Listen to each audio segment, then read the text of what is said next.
I was 7 years old, standing on a metro platform in Moscow, when the train doors closed and I did not see anyone. The adult I was supposed to meet was not there. A few minutes went by, then 30, then an hour, and that's when it hit me. I had been left behind. This is what so many of us get wrong when life changes without our permission. We ask, why me? What's wrong with me? Why am I the one left? Why am I the one waiting? That is the wrong question. I spent 25 plus years sitting next to founders, executives, employees, after a layoff, a reorg, a divorce, a diagnosis, and almost every single one of them has asked me a version of that question. Why me? Why am I the one left out? That is the same question I asked on that platform. And that is the same question I asked for years later. And that's the same question that keeps people stuck. Because being left out and being left behind can happen at the exact same time, but they're not the same thing. Being left out hurts. Being left behind changes your life. Being left out is about belonging, and being left behind is about direction. And asking a belonging question of a direction one is how you spend a decade waiting on a platform.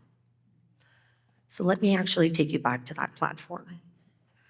Because that day, I wasn't just scared. It taught me something. And it taught me a very important difference between two questions that decide a life. No one was coming. My family had no idea where I was.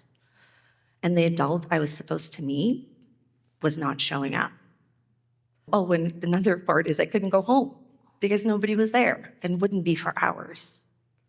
So at 7 years old, I had to look around and make a choice. I could completely freak out, fall apart, and panic. I could also just continue standing on that platform, hoping that somebody would notice that I was missing and eventually show up and find me. Or I could breathe. I looked around and I saw a metro map. So I walked over to it, figured out where I was, and figured out where I needed to go. And I got on the next train to Domodedovo to try to make my way to the other side of Moscow. The good news was I've actually been to where I was trying to go a few times before, so I relied on my memory to try to get off at the right part of the train, to try to find the right apartment building, the right section of the building, and eventually the right floor and the right apartment. That day, I realized how important it was to pay attention, to be observant, and to trust my gut. I also learned that the platform did not care if anyone was showing up. It only cared the next train I got onto. I made it to Domodedovo. I was okay, and I wish the story ended there, but it didn't. A few years later, my mom had a chance to give us a better life.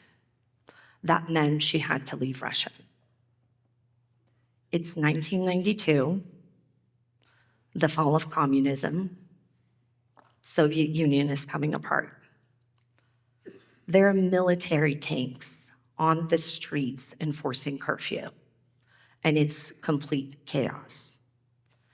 And the only way the government would let my mom leave the country was by keeping me as collateral, to give her incentive to potentially or eventually come back.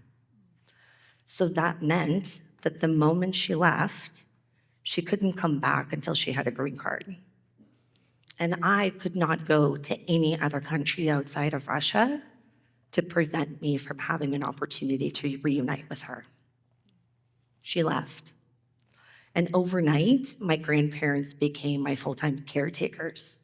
And prior to that, they only were used to seeing me on the weekends and during the summers. Nobody, including myself, had any clue how long it would be before I would see my mom, or if it was actually even a possibility.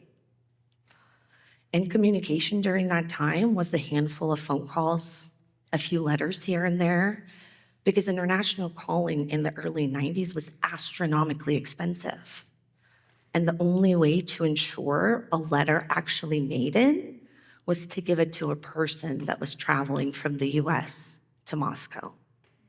And if we can all imagine, this is all pre-internet, pre-texting, pre-email, and all the countless ways we have of communicating today. So for me, that meant waiting and waiting. And this whole time, I asked the wrong question. I asked, why me? What's wrong with me? Why am I the one left? Why am I the one waiting? Spoiler alert, there wasn't anything wrong with me. I had a direction problem, and I was treating it as a belonging problem. Fast forward, mountains and mountains of paperwork later, countless interviews and appointments, and 3 very long years. At 13, I moved to the United States. And I was finally with my mom. And at the same time, so much has changed. Our reunion was not as easy or as beautiful as I imagined it to be. It wasn't picking up where we left off. I became so independent during those 3 years. I also didn't know anybody in the United States. I missed my friends, I missed my family, and everything I knew about my life changed overnight, and I was starting from scratch. To make things even more fun, this was summer before 8th grade. So about a month after moving to the US, I had to take a math placement test to figure out which level of math I should be taking in 8th grade. And math was my favorite subject.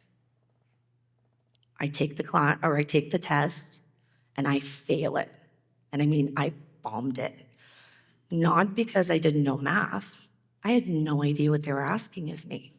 I've never seen inches, yards, feet, or miles in my entire life. I grew up on a metric system. So it took me a few months to realize I was not behind. I was being measured by where I've been and not where I was going. And that is what so many of us get wrong about being left behind. The pain is so real, but the meaning we assign to it is wrong. We decide that it means that we are less capable, less worthy, less ready, just less than. And those are belonging answers to a question that was never about belonging.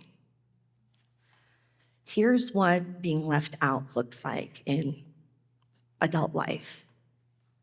A layoff is not just about losing the paycheck. It's about losing a script that worked.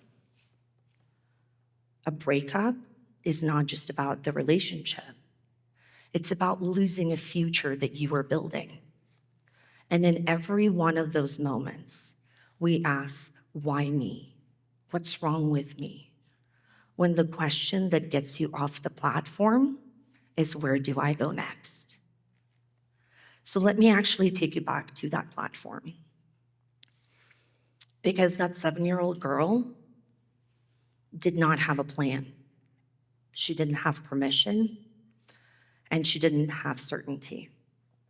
She had a platform, a train, and a direction. And every time life did that to her, again and again, and it did plenty of times, she got on, on that next train. Not perfectly, not right away, not confidently, but she did, and forward. And there's plenty of scars and bruises to prove and show for that.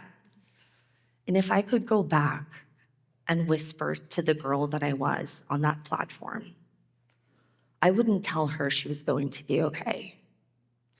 I would tell her that she was already paying attention and asking the right question. The question is not, what's wrong with me? The question is, where do I go next? Each one of you will be left behind, either by a person or a company, or maybe even a country. And you would be so tempted to ask, why me? Please don't. Ask the other question. Because when you do, you get off that platform and on the next train, and your life stops being defined by what happened and starts being shaped by where you go next and what you choose to leave behind. Thank you.